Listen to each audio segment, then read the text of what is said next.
বিশ্বনবী যখন সিজদায় লুটিয়ে পড়তেন, আম্মা জানা এসে বলেন, আমরা তো সিজদার মধ্যে সুবহানা রাব্বিয়াল আলা বলেই শেষ, কিন্তু বিশ্বনবী তাহাজ্জুদের নামাজে, নফল নামাজে, সুন্নত নামাজে তিনবার সুবহানা রাব্বিয়াল আলা তাসবিহ পড়ার পরে তিনি পড়তেন সুবহুন কুদ্দুসুন রাব্বুল মালাইকাতি ওয়ার রূহ। সুবহ কুদ্দুস রব্বুল মালাইকাতি ওয়ার রূহ।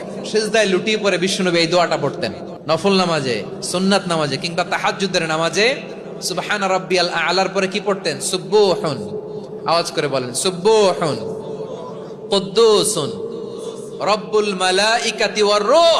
মানে আল্লাহ আপনি প্রশংসিত, আল্লাহ আপনি অতি পবিত্র, আপনি সব ফেরেশতা কুলের রব, ফেরেশতাদের সরদার জিব্রাইলের রব। সুবহানাল্লাহ।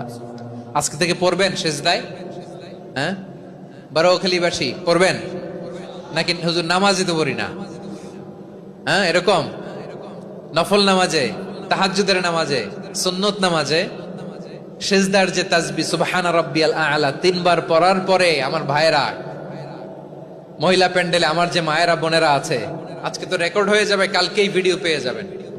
তিনবার সুবহানা রাব্বিয়াল আলা পড়ার পরে পড়বেন সুবহুন কুদ্দুসুন রব্বুল মালাইকাতি ওয়ার রূহ।